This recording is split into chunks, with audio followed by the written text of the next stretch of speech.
नमस्कार साथियों। आज 1 अक्टूबर है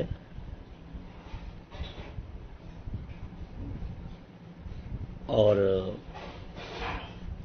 आप सबको याद ही होगा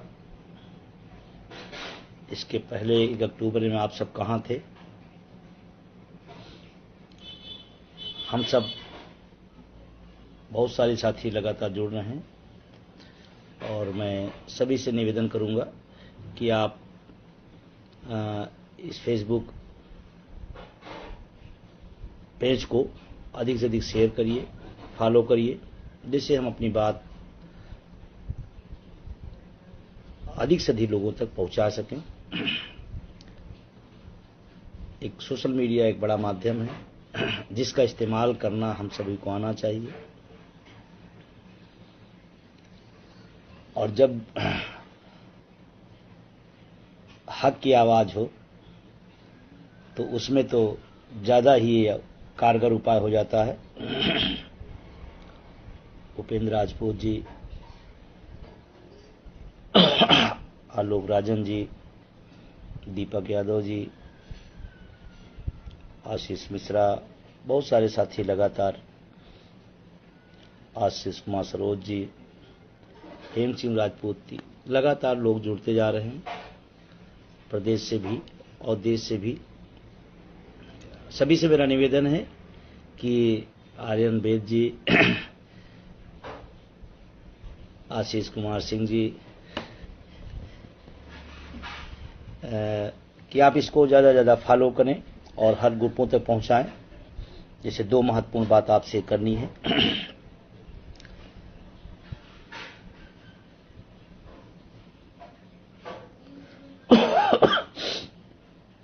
स्वास्थ्य का ख्याल रखें, मौसम थोड़ा सा विपरीत है, चेंज हो रहा है, सभी को अपना ख्याल स्वास्थ्य का रखना है। बहुत सारे साथी सफर कर रहे हैं अस्वस्थता से। 2 बात तो आपसे महत्वपूर्ण मुझे करनी है, लेकिन एक ऐसी घटना आज उत्तर प्रदेश में घटी है जो पूरे शिक्षक कर्मचारी जगत के लिए बहुत दुखदायी है।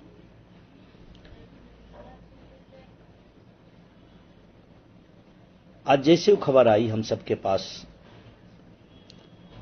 कुछ क्षण तो समझ में नहीं आया कि एक शिक्षक इस दौर में कितना प्रताड़ित है,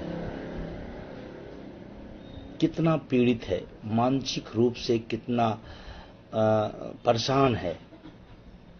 और एक शिक्षक इस देश का निर्माता है, इस देश का भाग्य विधाता है। अगर वो मानसिक रूप से पीड़ित होगा तो कितना सुंदर और कितना सशक्त और कितना शिक्षित भारत बना सकता है। और ये कोई एक अध्यापक की बात नहीं, एक शिक्षक की बात नहीं है। आज अमूमन आम लोग चर्चा करते हैं तो लोग जनरली कहना शुरू कर दिए हैं कि नौकरी करना कठिन हो गया है।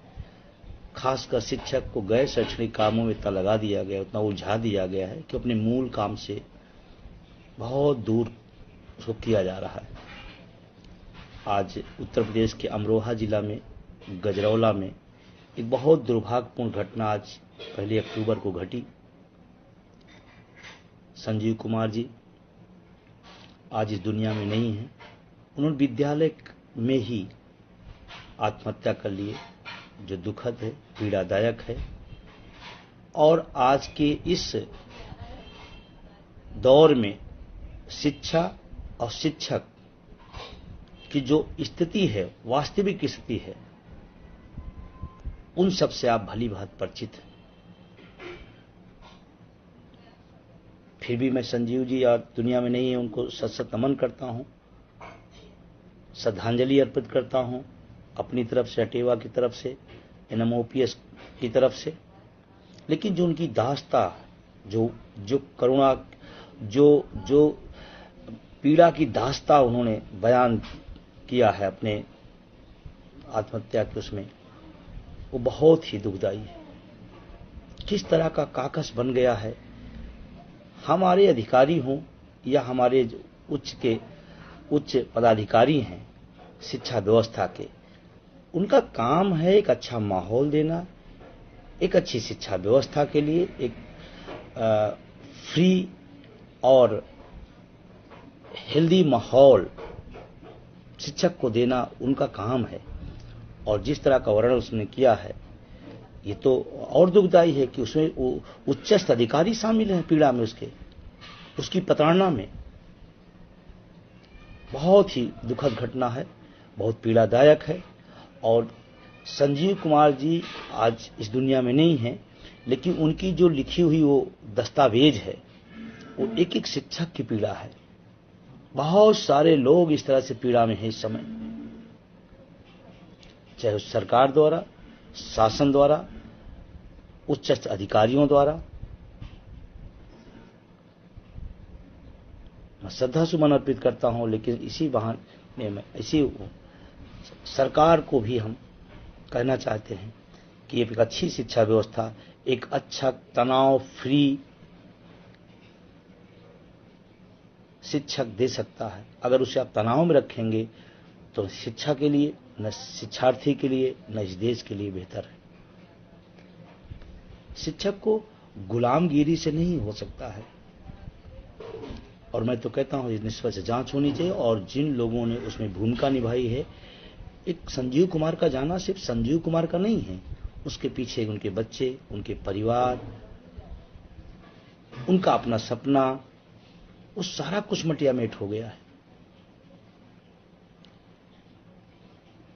तो सरकार को चाहिए कि ऐसे जो लोग उसमें दोषी हों, वो चाहे जितने बड़े अधिकारी हों, चाहे जितने बड़े उसमें इन्वॉल्व लोग हों, सबको सजा मिलनी चाहिए। ये हमारी डिमांड है, हमारी मांग है। और ऐसा बस इतने से ही कर लेना इतश्री नहीं होगा। क्या कारण है ऐसा? जिलों जिलों में एक एक शिक्षक ऐसे पीड़ित आवाज में रहा। तो मैं सरकार से निवेदन करना चाहता हूं, शिक्षा, शिक्षार्थी और शिक्षक हित में तनाव मुक्त माहौल दीजिए।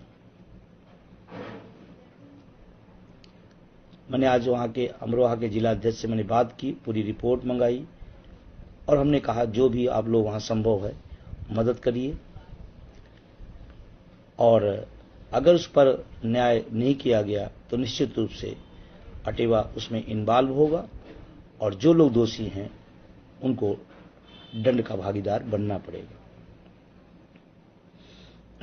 अभी हम आज पूर्व संध्या में बात कर रहे हैं। कल दो महापुरुषों की जयंती है, 2 अक्टूबर को, राष्ट्रपिता महात्मा गांधी जी और इस देश के सबके चहेते प्रधानमंत्री भूतपूर्व लाल बहादुर शास्त्री जी।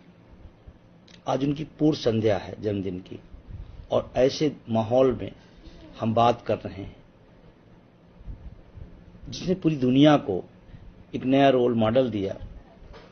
लोकतंत्र में आंदोलनों का, लोकतंत्र में अपनी बात कहने का, लोकतंत्र में अपनी आवाज उठाने का, जिसे पूरी दुनिया को मार्ग दिखाया।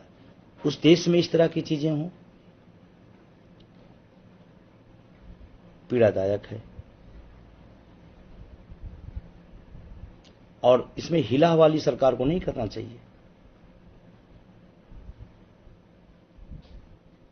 मैं उनके परिवार से भी निवेदन करूंगा कि संभल रखें, आपको हिम्मत और ताकत मिले कि आप अपने परिवार को संभालें। लेकिन मैं इसी के साथ एक बात और कहना चाहता हूं, जिन साथियों के साथ प्रताड़ना हो रही, पीड़ा हो रही, ऐसे तमाम श्रृंखलाएं हैं। कोई एक संजीव अकेले का नहीं मामला है। जिस तरह की परिस्थितियां पैदा कर दी जा रही हैं, लेकिन मैं उनसे कहना होगा, किसी समस्या का समाधान आत्महत्या नहीं है। आप लड़ें, आप मुखरता से आवाज उठाएं। हाँ, यह बात सही है कि कुछ तंत्र इस तरह से बन गए हैं कि आवाज उठाने वालों को कुचल दिया जाता है। लेकिन आत्महत्या जैसी कायरता का दिमाग में बिल्कुल न लाएं। अपने हक हुकूक के लिए लड़ना पड़ेगा, आवाज उठानी पड़ेगी। और अभी इसी तरह की घटनाएं लगातार माध्यमिक में धारा 21 हटा करके जिस तरह की व्यवस्था सरकार दे रही है, जिस तरह के रिजल्ट लगातार, चाहे गोरखपुर का मामला हो, चाहे आगरा का मामला हो, चाहे अभी हरदोई का मामला हो, एक पढ़ लिख करके अपनी सालों साल जिंदगी लगा करके चयन बोर्ड से, लोक सेवा आयोग से लोग बड़ी बड़ी कंपटीशनें पास करके निकल के आते हैं। सरकारी व्यवस्था में एक सरकारी नौकरी के लिए वहां एक सामाजिक एक सुरक्षा हो, और वहां क्या हो रहा है, एक सरकारी तंत्र में एक सरकारी शिक्षक को सीधे एक प्राइवेट व्यक्ति बर्खास्त कर दे, ये किसी तरह से उचित नहीं है। और सरकार ने इस तरह के जब भी प्रयास किए हैं, नई शिक्षा व्यवस्था, नई कृषि नीति, नई पेंशन नीति, नया आयोग, उसके पीछे एक ही मंतव्य था, जो अधिकार थे उनको छीन लिए गए। मजेदार बात है कि जो लोग ये काम कर रहे हैं उनके पीछे सत्ता पोषित लोग खड़े हुए हैं। मुझे कहते हुए दुख हो रहा है, एक बड़ी शख्सियत राज्यसभा सदस्य एक सत्तारूढ़ दल के, उसके संरक्षक हैं, और सीधे बर्खास्त की। ये अन्याय है। वर्षों की मेहनत के बाद आपको सरकारी जॉब नहीं मिली, आपकी कमियां हैं। किसी ने बड़ी मेहनत के दम पर अगर सर्विस में आया है तो उसकी योग्यता है, कृपा पात्र नहीं है किसी के। लगातार घटनाएं बढ़ रही, पूरे प्रदेश के अंदर जो सूचनाएं लगातार मिल रही, और मैं तो तमाम उस विभाग के, माध्यमिक शिक्षा विभाग के तमाम संगठनों से मैं अपील करना चाहता हूं, आप अपने अपने बैनर, अपने अपने गुड लिए घूम रहे हैं, मैं सब इस विनम्रतापूर्वक अपील करना चाहता हूं। आज मैं कई लोगों से संवाद भी किया। कुछ मुद्दे ऐसे होते हैं जहां पर न गुट, न विभाग, न राजनीति होनी चाहिए। जब शिक्षक रहेगा तो शिक्षक संघ होंगे। धारा 21 पर सभी लोगों को खड़े होना चाहिए। इस प्रदेश में बताना चाहिए कि माध्यमिक शिक्षा का एक स्वर्णकाल था, उसको नेस्तनाबूद किया जा रहा है। सारे लोगों से मेरी अपील है विनम्रतापूर्वक कि वो लोग खड़े हों,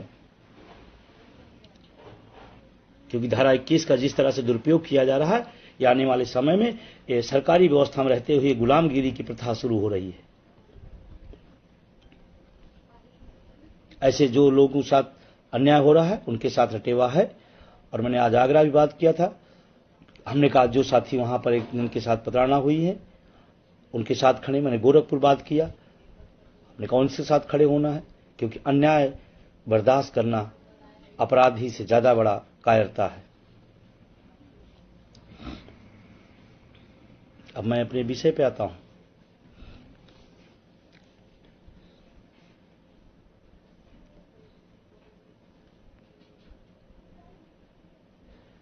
छब्बीस सितंबर, अभी आप सब ने किसी एक जिले में नहीं, किसी एक प्रदेश में नहीं, देश के प्रत्येक जिला मुख्यालयों पर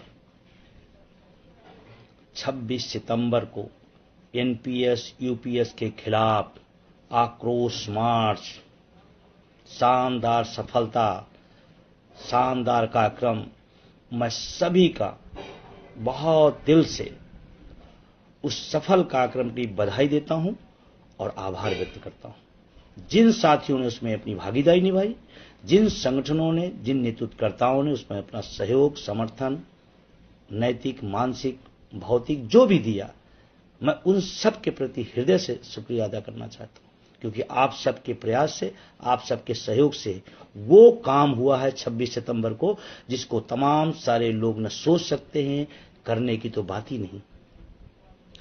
लखनऊ दिल्ली बुला लेना कई बार हुआ है, होता रहता है, लेकिन किसी एक विषय पर इतना बड़ा देश, कोई देश छोटा मोटा देश नहीं, भारत बहुत बड़ा देश है, एक विषय पर कन्याकुमारी से कश्मीर तक हर जिला मुख्यालयों पर इतना बड़ा प्रदर्शन कर पाना न किसी की हिम्मत होती है, न किसी की क्षमता होती है। वो अटेवा एनएमओपीएस उनके सहयोगी संगठनों के ही दम पर, और तमाम जो सहयोग दिए, मैं सबको नाम उसमें आभार व्यक्त करता हूं। मैं नहीं कहता हूं कि ये सारी मेरी सफलता है, मैं ये कहता हूं कि जो इस पुरानी पेंशन के प्रति लोगों में एक उम्मीद, एक जो आशा की किरण है, उसका उन्माद है। 26 सितंबर का आक्रोश मार्च, और बता दिया कि आक्रोश मार्च हमारा, हम एनपीएस यूपीएस दोनों बर्दाश्त नहीं करेंगे। जो सरकार या सरकारी पसंद कर्मचारी संगठन नेतृत्व करता है, इसकी तारीफ कर रहे हैं, वो 26 सितंबर के किसी जिले के एक वीडियो देख ले कि नौजवान क्या चाहता है, और शायद सरकार के पास संदेश पहुंच चुका होगा कि आपने जिनसे बात की थी, किसी की जेब में आंदोलन, किसी जेब में नौजवान नहीं है। वो अपना हित ही जानता, वो पढ़ा लिखा बुद्धिजीवी वर्ग है कि हमारा फायदा किसमें है, नुकसान किसमें है।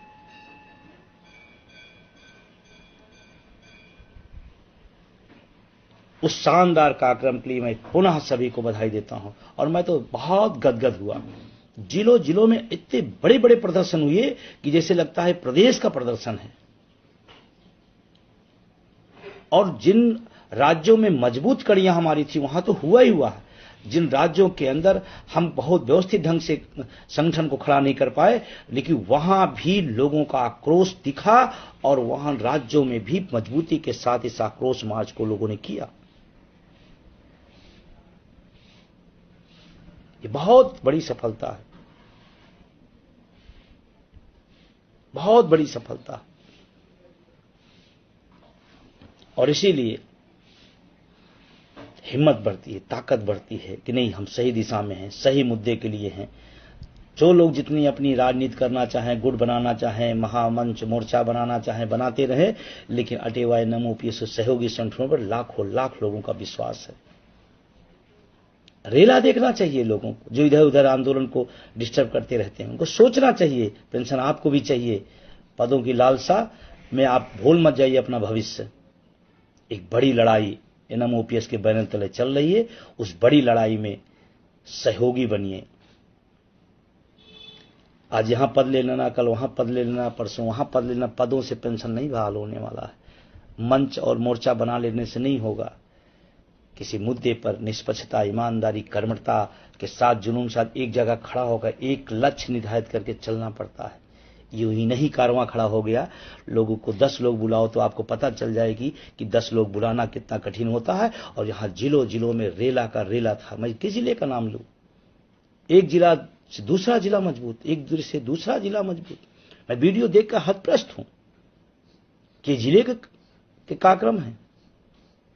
मैं पूरे देश के एनएमओपीएस के पदाधिकारियों का, तमाम सारे प्रदेश के पदाधिकारियों, तमाम संगठनों का, उनके समस्त साथियों को मैं जो प्रत्यक्ष या अप्रत्यक्ष जहां भी सहयोग इस आंदोलन में किए हैं, और मैं फिर कह रहा हूं, एनएमओपीएस एक धारा पुरानी पेंशन की बहाली का है, उससे इतर कुछ नहीं, इधर उधर कुछ नहीं। विभाग की लड़ाई नहीं है कि विभाग के आंदोलन से होगा। केंद्र और राज्य में डिवाइड करने की बातें करके ये आंदोलन नहीं बढ़ेगा।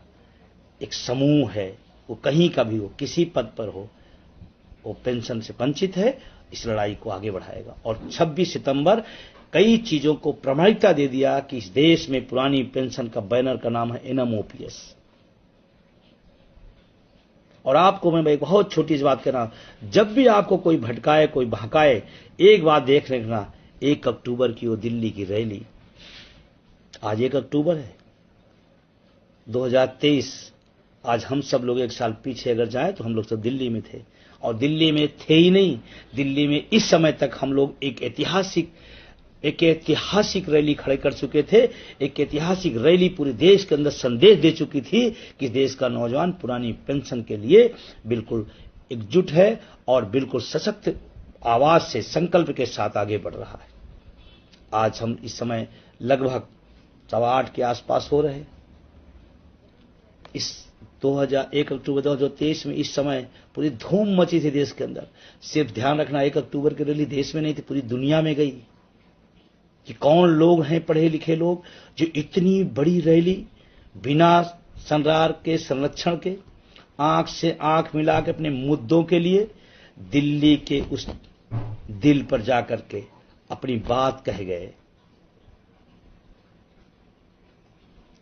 उस ऐतिहासिक दिन का आज वर्षगांठ है।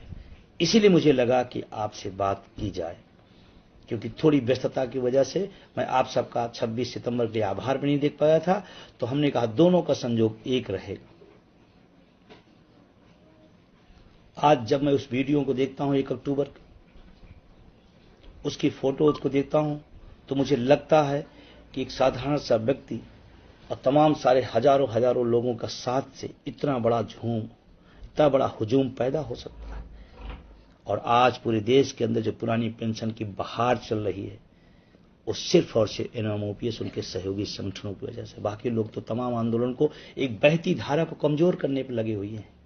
उनको भी आपको पहचानना पड़ेगा। टुकड़े टुकड़े में जो लोग इधर उधर इस आंदोलन को बिखरना चाहते हैं, कुछ सरकार पसंद लोग हैं, कुछ पद पसंद लोग हैं।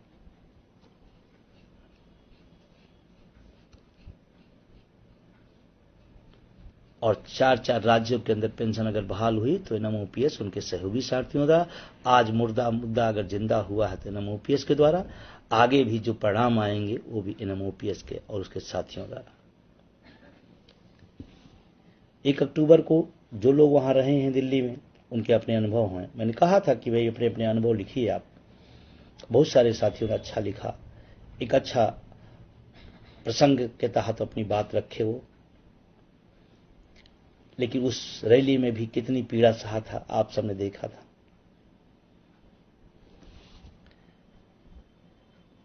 रामलीला में पानी भरा दिया गया, अनुमति के लिए कितने खेल खेले गए, लेकिन एनएमओपीएस अटेवा जो तय कर लेता है उसको करता है और करके दिखाया गया। शायद उन परिस्थितियों में कोई और होता तो कैंसिल कर दिया होता, लेकिन हम सब ने अपनी बात पर अडिग रहे। हाँ, मुझे इस बात पर फक्र है अपने साथियों पर कि हमने प्रशासन से कहा था कि हम शांतिपूर्ण अनुशासन में करेंगे और हम उसको करके दिखाएं। रैली खत्म होने के बाद मैंने एक आदमी से पूछा कि भाई आज क्या था। उनका मुझे नहीं पता है, लेकिन इतनी बड़ी 35 साल में मैं यहाँ ठेला लगाता हूँ, इतनी बड़ी रैली मैंने कभी नहीं देखी थी। उससे आश्चर्यजनक बात और क्या उसने कहा कि मुझे पहली बार ऐसा हुआ कि मेरे ठेले पे कोई लूट नहीं हुई। पता नहीं कौन लोग थे, इसी तरह तो लोग रैलियों में नहीं आते हैं। मुझे उस समय उस भीड़ और ऐतिहासिकता से ज्यादा मुझे फक्र अपने साथियों पर तब हुआ जब उस ठेले वाले ने बात कहा कि पता नहीं कौन लोग थे, लेकिन जो लोग भी थे अच्छे लोग थे। नजीर है भारत नहीं पूरी दुनिया के लिए ट्रेड यूनियन के इतिहास का। आज हम सब 1 वर्ष उसको पूरा कर रहे हैं। एनएमओपीएस ने जब भी जो तय किया है उसको किया है और बहादुरी और ताकत के साथ किया है। आने वाले समय में जो और कार्यक्रम डिजाइन होंगे, जो और कार्यक्रम किए जाएंगे, उसको भी बेहतर तरीके से करेंगे। अभी हरियाणा में चुनाव 5 तारीख को होने वाला है।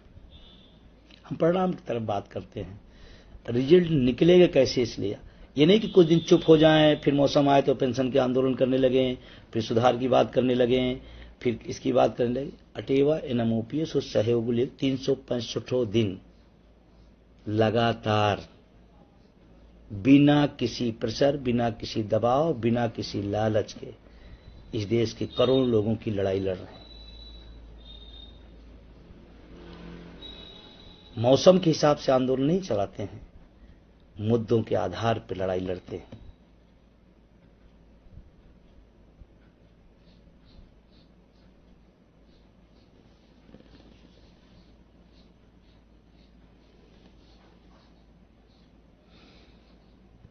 हरियाणा क्लियर कट है, हम सब क्लियर कट है। हाई बात है, कल हरियाणा में भी ओपीएस आएगी तो तमाम संगठन उसको भी अपना श्रेय मान के शुरू कर देंगे। एनएमओपीएस उसके सहयोगी लोग एक एक राज्य में या राष्ट्रीय लेवल पर लगातार लड़ रहे हैं। हरियाणा के साथियों, मैं आपसे अपील करना चाहता हूं, वहां शानदार संघर्ष वीरेंद्र धारीवाल और उनकी रेसिनेन उनकी पूरी टीम कर रही है। आपके पास मौका चूकिएगा नहीं। जाति, धर्म, भाषा, पार्टी, विचारधारा सब छोड़ दीजिएगा। एक बात याद रखिएगा, बुढ़ापे में आपके लिए पेंशन काम आएगी। हरियाणा के साथियों, ये आपका चुनाव नहीं है, आपके परिणाम से पूरी देश की नजरें हैं आपके परिणाम पर। अगर हरियाणा ने एनपीएस का तंबू उखाड़ फेंका तो 8 अक्टूबर के बाद ओपीएस का वाला राज्य हो जाएगा। एक और तगमा एनएमओपीएस के पक्ष में खड़ा हो जाएगा, एक और राज्य ओपीएस के बहाली पर खड़ा हो जाएगा। पूरे देश को संदेश देने का मौका है। राज्य छोटा जरूर है लेकिन संदेश बड़ा निकलेगा उस एनपीएस के लिए, एनएमओपीएस के लिए और इस सरकार के लिए। तो मैं हरियाणा के समस्त साथियों से मेरा निवेदन है, कश्मीर में आज तीसरे चरण का भी चुनाव हो गया,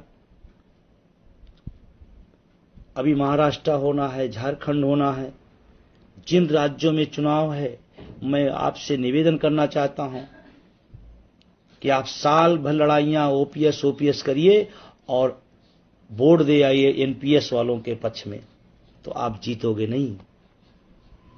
साल भर आप ओपीएस जिंदाबाद और लास्ट में एनपीएस लाने वाले, एनपीएस के पक्ष में खड़े, यूपीएस के पक्ष में खड़े होने वालों को वोट कर देंगे, इससे आपका आंदोलन नहीं मजबूत होगा, आपका लक्ष्य नहीं पूरा होगा। तो जिन राज्यों के अंदर चुनाव वहां पूरी मजबूती के साथ वोट फॉर यूपीएस चलाइए। और ये संवैधानिक मांग मैं कर रहा हूं। कुछ लोगों का अखरता है कि विजय बंधु ऐसा क्यों बोलता है। मैं कहता हूं बाबा साहब भीम अम्बेडकर साहब ने हमें संविधान में राइट दिया है, वोट की ताकत दिया है, और उन्होंने कहा था जब सारे अस्त्र फेल हो जाएं तो वोट का अस्त्र इस्तेमाल करिए। और ये बात मैंने कई बार कहा, मैं फिर कह रहा हूं, हम अपने मुद्दे पर अपना वोट नहीं करेंगे, इसमें कौन सी राजनीति है? और अगर ये राजनीति है तो देश राजनीति से चलता है। राजनीति अगर बुरी है तो देश से राजनीति व्यवस्था बंद कर दी जाए। आप राजनीति करो तो कोई दिक्कत नहीं, हम अपने हक के लिए वोट दें तो ये राजनीति हो गई। एक कर्मचारी इस देश का नागरिक भी है, एक शिक्षक इस देश का नागरिक भी है, अब वोट की ताकत उसके पास है। हरियाणा के साथियों, इतनी ताकत के साथ ओपीएस के पक्ष में खड़े होना कि एनपीएस जब हरियाणा से उखड़े तो तमाम राज्यों को एक संदेश जाए कि एनपीएस के पक्ष में बोलना यानी कि सत्ता गंवाना। ये संदेश और तगड़ा संदेश जाए, छोटा मोटा नहीं, हल्का फुल्का नहीं, मजबूत संदेश हरियाणा के साथियों देना है। और हमें उम्मीद है कि 8 अक्टूबर के बाद एक और राज्य ओपीएस के पक्ष में खड़ा होने जा रहा है। ऐसा मुझे विश्वास है अपनी टीम पर, अपने साथियों पर और हरियाणा के लोगों पर। आने वाले समय में जिन राज्यों के अंदर चुनाव है वहां भी मैं बार बार कहता हूं, किसी गांव में सड़क नहीं है तो कहता है एक विधायक जी मुझे सड़क बनवाई, नहीं वोट नहीं दूंगा। किसी गांव में स्कूल नहीं है, कहता सांसद स्कूल बनवाई, नहीं वोट नहीं देंगे। तो हमारे लिए बुढ़ापे की लाठी ओपीएस है, अगर ओपीएस नहीं दोगे तो हम वोट नहीं देंगे आपको। इसमें कौन सी बात है? और वोट की चोट बहुत गहरी होती है। नेता अपने स्वार्थ में फिदा है तो आप भी अपने स्वार्थ में थोड़ी देर के लिए तो हो जाइए, बुढ़ापा संवर जाएगा। जिन राज्यों में पेंशन बहाल हो गई, जिनको मिल रहा है, उनसे पूछो जाकर के कि पार्टी प्यारी है कि ओपीएस प्यारी है। और मैं आपसे कहना चाहता हूं, जाति बड़ी कि ओपीएस, धर्म बड़ा कि ओपीएस, विचारधारा बड़ी है ओपीएस। अगर इस बात को आपने दिमाग में रख लिया तो हमारी जीत तय है, ओपीएस की जीत तय है। और एक राज्य में धक्का, अन्य राज्य के लिए संदेश और अन्य राज्यों की धक्का, पूरे हिंदुस्तान में 110% पुरानी पेंशन बहाल होगी वोट की चोट से। करिए, और अपना ही नहीं, अपना भी, अपने घर परिवार का, और जितनी क्षमता, जितनी कुव्वत है आसपास गांव में जाइए, नौजवानों को समझाइए नौकरियां नहीं हैं, नौजवानों को समझाइए पुरानी पेंशन की लड़ाई आपकी भी है, नौजवानों को समझाइए अगर सरकारी संस्थाओं का निजीकरण हो जाएगा तो आपको नौकरियां नहीं मिलेंगी। आप अपनी क्षमता दिखाइए, जाइए लोगों को बताइए, बोलिए। रोजगार, शिक्षा, चिकित्सा, सामाजिक सुरक्षा, इन पर बात होनी चाहिए। बात किस पर होती है? अभी माननीय गृह मंत्री जी ने एक बयान दिया, याद आ गया मुझे। माननीय गृह मंत्री जी ने एक बयान दिया, अग्निवीरों को पेंशन वाली नौकरी दी जाएगी। मैं माननीय गृह मंत्री जी से पूछना चाहता हूं, इस समय कौन सी है नौकरी जो पुरानी पेंशन वाली है? कौन सी नौकरी है? आपने तो कोई नौकरी नहीं छोड़ी है। सब जगह एनपीएस और गहरी डिमांड हुई तो यूपीएस दे दिया आपने। पुरानी पेंशन की नौकरी है कौन सी? कितना बड़ा झूठ बोला जा रहा है। और अगर आपको इतना ही प्यारा है कि अग्निवीरों को पुरानी पेंशन वाली नौकरी देंगे, तो फिर अग्निवीर क्यों? हरियाणा के साथियों, अग्निवीर भी याद रखिएगा, अग्निवीर भी याद रखिएगा।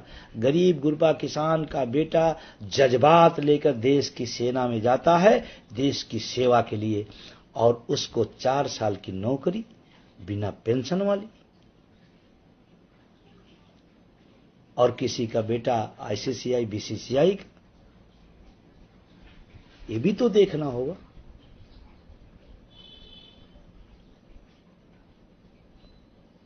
तो मैं इन तरह के चुनावी लफाजी, चुनावी जुमलों में न पड़िएगा, अपना मुद्दा याद रखिएगा। जैसे विधायक और सांसद बनने के लिए दिन रात लोग लगाते हैं, गांव में जाते हैं, अपनी बात कहते हैं, उसे आप निकलो, जाओ, घरों घरों जाओ और कहो, क्योंकि पुरानी पेंशन जब मिलेगी तो मुझे अकेले उसका लाभ नहीं मिले, परिवार को मिलेगा, पूरे परिवार को मिलेगा। परिवार भी जुटे और आप सबकी मेहनत से एक नया राज्य हरियाणा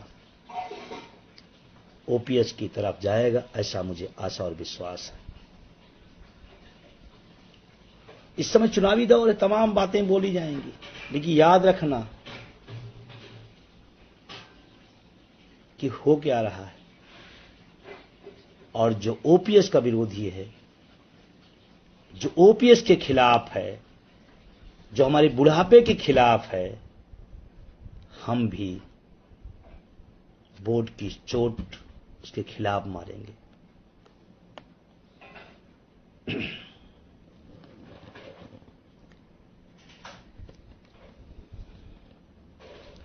तो पुनः आप सबसे इस आशा, इस उम्मीद में, चाहे वो महाराष्ट्र में है, वितेश जी लगातार वहां पर,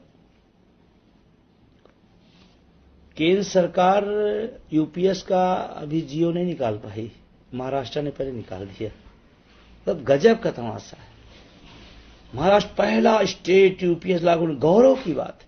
जो मेरे ऊपर विपदा है, जो मेरे ऊपर संकट है, जो मेरे लिए कलंक है, उसको कह रहे पहला राज्य है। महाराष्ट्र की सरकार से मैं निवेदन करना चाहता हूं, इतनी जल्दबाजी में मत रहिए कि अगली बार मौका ही न मिले जल्दबाजी करने का। हाँ, ये बात सही है, चाहे हरियाणा हो, महाराष्ट्र हो, या जिन राज्यों में है, हम सब दयालु लोग हैं। आप हमें पेंशन तो नहीं दे रहे हैं, लेकिन आपको हम पेंशन दे के विदा करेंगे। हम इतने कठोर और निर्दयी भी नहीं हैं। पेंशन लेकर आप विदा होंगे, क्योंकि आपने तो अपने लिए व्यवस्था बना ही रखी है, अच्छी अच्छी और शानदार शानदार। तो पुनः 26 सितंबर के लिए आप सबको पुनः बधाई। बहुत ऐतिहासिक कार्यक्रम है, बहुत ही शानदार कार्यक्रम है, और मुझे बहुत विश्वास पैदा किया कि एक आह्वान पर, एक आवाज पर, इनम ओपीएस के बैनर पे इतना बड़ा फेथ पूरे देश के अंदर, जब गुटों विभागों की सीमाओं को तोड़ करके आक्रोश मार्च में आक्रोश दिखाए। 1 अक्टूबर को वर्षगांठ है, उस ऐतिहासिक रैली के लिए पुनः सभी को बधाई देता हूं, और चुनावी क्षेत्र में जहां हैं उनसे उम्मीद और आशा करता हूं कि आप चूकिएगा नहीं, भटकिएगा नहीं। कोई जाति का अपना रास्ता दिखाएगा कि मैं इस जाति का हूं, कोई बताएगा आपके पड़ोस का हूं, कोई बताएगा। उससे एक ही बात पूछना कि जब हम संघर्ष कर रहे थे, जब हमारे पर पानी की बौछारें चल रही थी, तब ये बात बताने क्यों नहीं आए कि हम आपकी जाति के आपके साथ खड़े हैं? तब ये बात बताने क्यों नहीं आए कि आपकी लाठियां जो पड़ रही हैं वो हम लाठियां खाएंगे, आपके पड़ोसी हैं। इसीलिए मेरा निवेदन है, अपने मुद्दों पर, और इस देश को मुद्दों की राजनीति पर लाना पड़ेगा। जिस दिन नौजवान इस देश को मुद्दों की राजनीति पर ला दिया, तो तमाम राजनेताओं और राजनीतिक दलों की जो ये जाति धर्म की राजनीति है वो बंद हो जाएगी। मुद्दों की राजनीति होनी चाहिए। मुद्दा है शिक्षा, चिकित्सा, स्वास्थ्य, सामाजिक सुरक्षा, जिस पर बात होनी चाहिए। चुनाव में बात किसी और पर होने लगती है और हम भी उसी में मशगूल हो जाते हैं कि हाँ ठीक है, उन्होंने ऐसा कर दिया। किसी के बारे में कोई नेता बोल दिया, उस शब्दों को लेकर पकड़े पड़े हैं। अरे हमारे लिए क्या जरूरी है, हमारे लिए क्या मुद्दा जरूरी है, उस पर बात होनी चाहिए। तो पुनः मैं सभी को धन्यवाद देता हुआ, एनएम ओपीएस पैनल पे इतना बड़ा विश्वास आप सबने जताया है, ये हम लोग हमारे लिए गर्व की बात है। इस पर मुझे प्राउड है और पूरी टीम को मैं निवेदन करूंगा, आने वाले समय में जो भी प्रोग्राम हो उसमें भी सक्रियता दिखाएं। देश का बहुत बड़ा समूह एनएम ओपीएस पर विश्वास और आशा रखा है, उस आशा और विश्वास को हम सबको बनाए रखना है और इस आंदोलन को हमको अंतिम परिणय पर ले जाना है। इस देश में 110% पुरानी पेंशन बहाल कराना है। बहुत बहुत शुक्रिया, धन्यवाद। आप सब लगातार अपने कमेंट, लगातार अपने भावनाएं हम तक पहुंचा रहे हैं। जो भी साथी हैं, मैं सभी का शुक्रिया अदा करना चाहता हूं। लास्ट निवेदन करते हुए, एनएम ओपीएस एक पुरानी पेंशन का बैनर का प्रतिमान हो गया है और उसी के साथ खड़े होकर के इस लड़ाई को जीता जाए। आजू बाजू इधर उधर उस सबसे बच करके इस लड़ाई को हमें अंतिम मुकाम तक पहुंचाना है। बहुत बहुत शुक्रिया।